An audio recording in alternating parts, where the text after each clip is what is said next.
पादमौलिपर्यन्तां गुरूणाम् आकृतिं स्मरेत् तेन विघ्नं प्रणश्यन्ति सिद्धन्ति च मनोरथः लक्ष्मीं तनोतु नितरामितरानपेक्षमङ्घ्रिद्वयं निगमशाखिशिखाप्रवालं हैरम्बम् अम्बुरोहडम्बरचौर्यनिग्रहविघ्नाद्रिभेदशतधारधुरन्धरन्नः सर्वेषां स्वागतम्.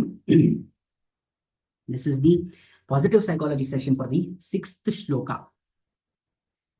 So we saw in the samskara session that Sadguru, who is he, and all those things, and that obviously becomes a very big part of positive psychology as well, because in positive psychology there is a concept of role models. We should have role models.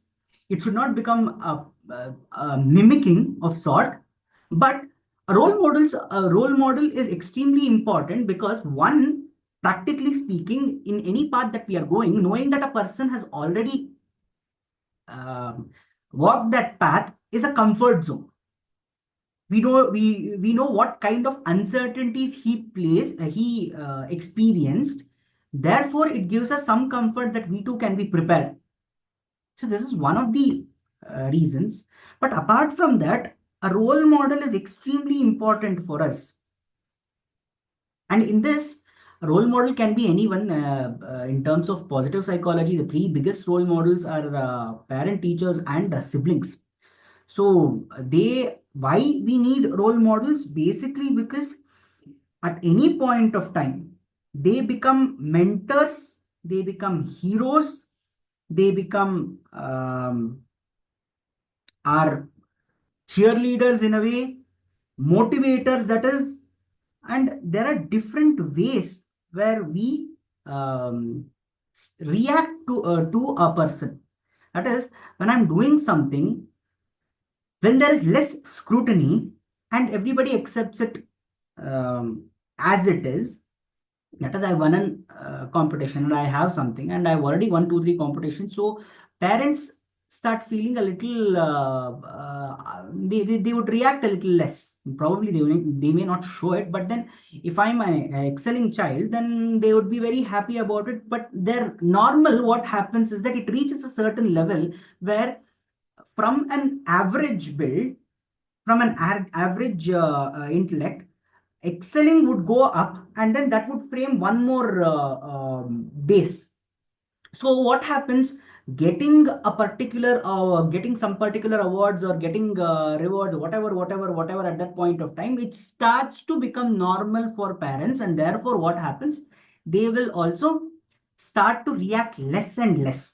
It doesn't mean that they care less and less, but they have reached a certain level where it has become a new a new base for their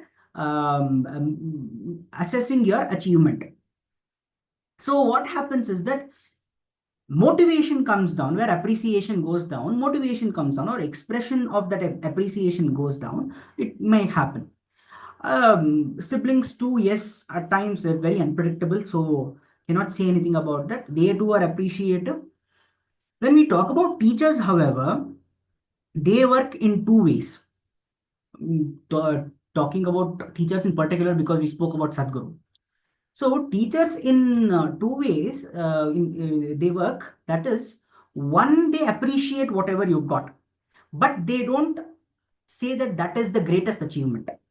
That is one thing. Usually, a teacher would say, you have the capability, you could have scored a little more, right? So it's always good to have a role model.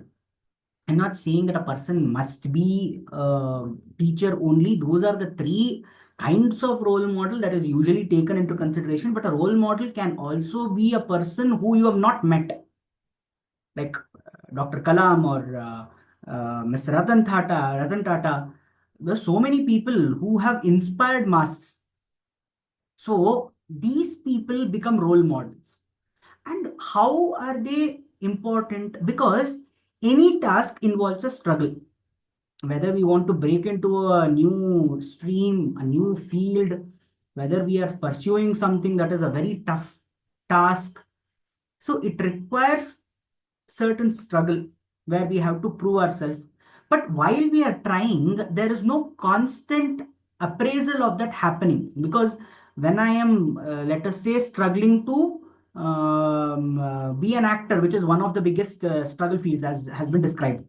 In that case, what happens is nobody takes notice of me until and unless I make it, or supposedly makes it, become I make a big impact. But along that way, I need somebody to appraise my performance. I need somebody to appreciate my improvements. I need somebody to criticize my downfall.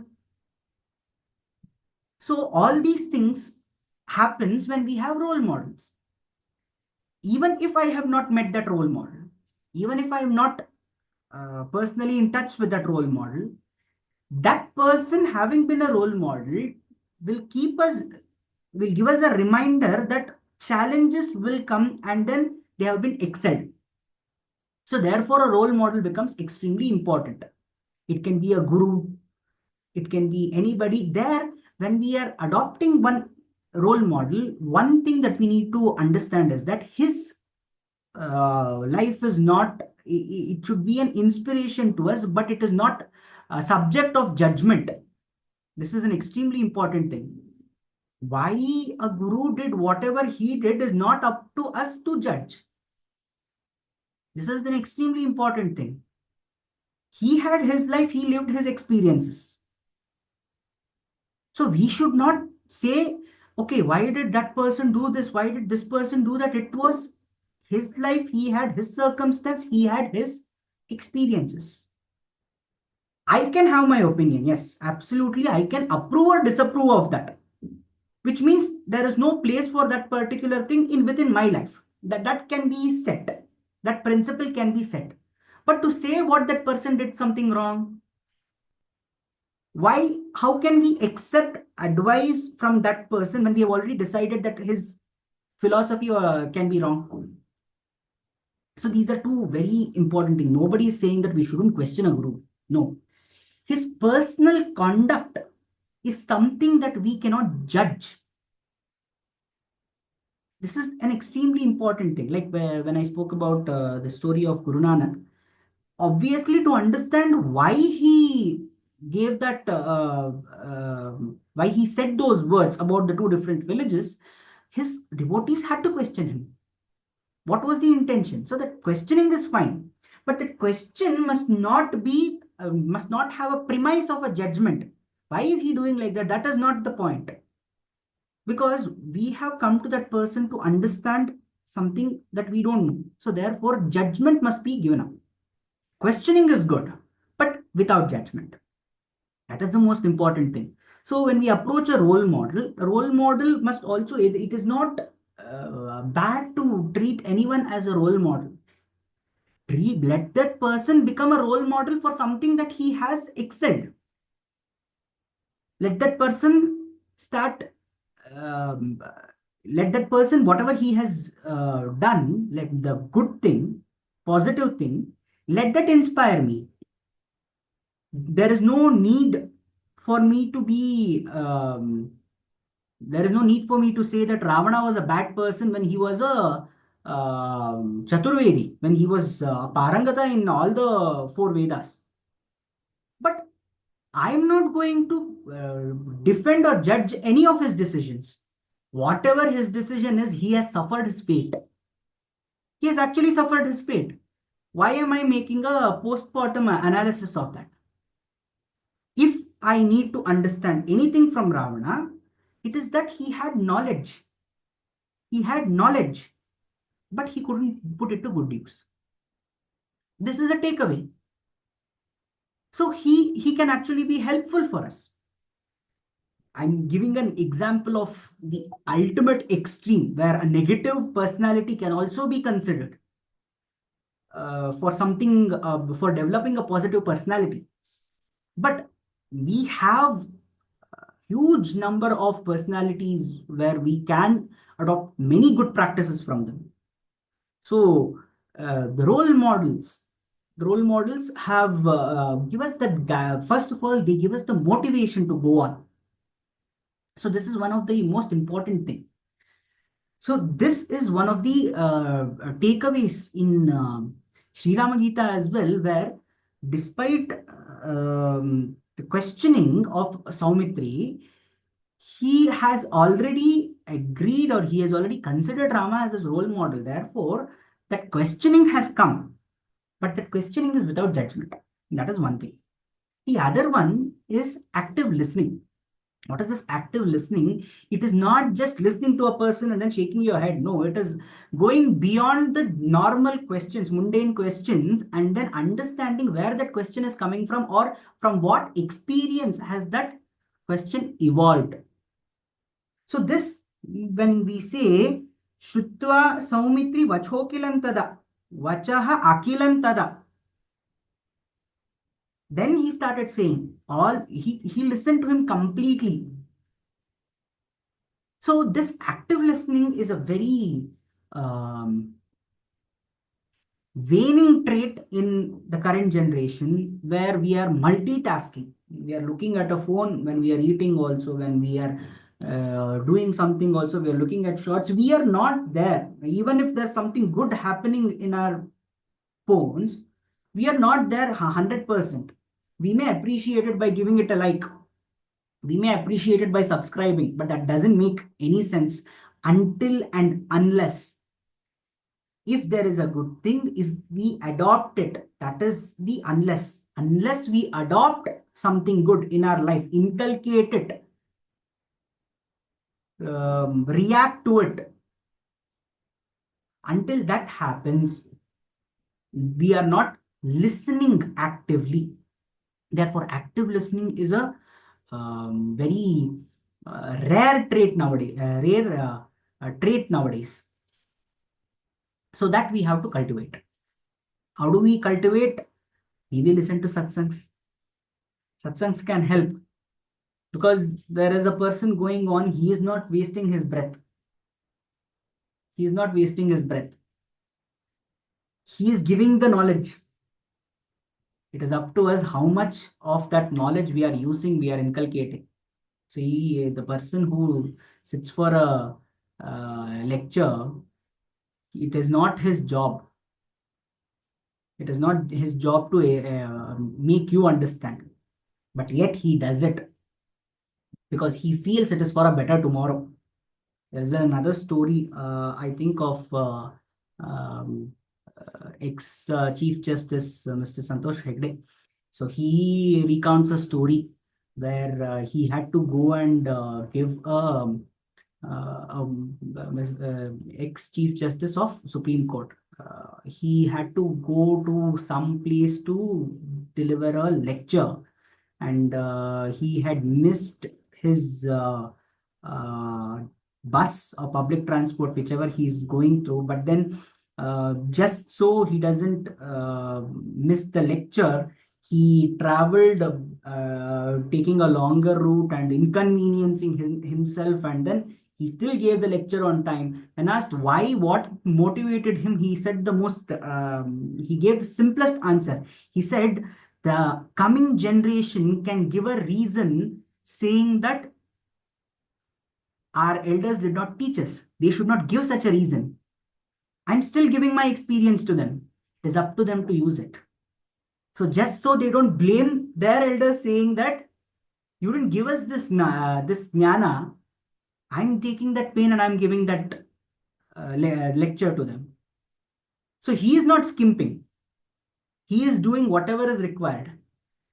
But active listening is cultivated when we make use of whatever he is saying and we learn from that. It is not just about answering a question. Active listening plays a part even when we have to understand a situation.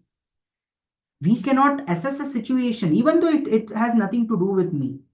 There may be, um, increase in the price of oil, petroleum. There may be so many other things that is going on. To assess the situation, I need active listening. I need to listen to what is happening in the world. I need to connect the dots. Is the price of petroleum increasing only because India is unable to tackle prices? No, it's a global phenomenon because of wars happening.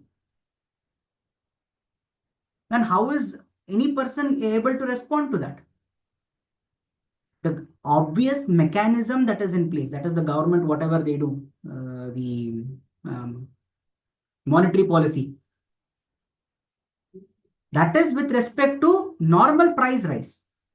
It is not with respect to abnormal price rise. These are special situations where everybody is fighting wars and global supply chain of petroleum itself is getting totally cramped. So, us getting that particular fuel at the right time itself is a huge thing. Why? Because we are not the only one who use petroleum. The Western countries are hell dependent on it. In that case, why aren't these people not diverting those people who are able to supply? Why aren't they sending it only to the Western countries? They are able to pay higher prices. We are competing with them. Yet we have been given the resource. Nobody is saying there is no petroleum. That may happen one day. It's a very big if, but it will definitely happen one day. So we are actually the active listening, that is putting the two and two together. Okay, there is a war happening. Despite that war happening, my prices are increasing. But let us look at the price increase. It is increasing, and then we are getting the resource, but the increase is well within our particular price range. Something to look at. I'm not saying it's a great positive. I'm saying it is something to look at. The other countries are also experiencing a huge price rise. We are the least of, we are probably in the bottom of that kind of inflation. So something to understand, comparative analysis. So that is only possible through active listening. Nobody needs to have the same outlook or the same perception that I've given. This is only an example. This way, we have to put two and two things together and try to get a holistic picture about something. That's the point of this example, not trying to convince someone that price rise is okay. Because there can be a negative impact on that also. We are not talking about that. A price rise is okay as long as my pay rise is there.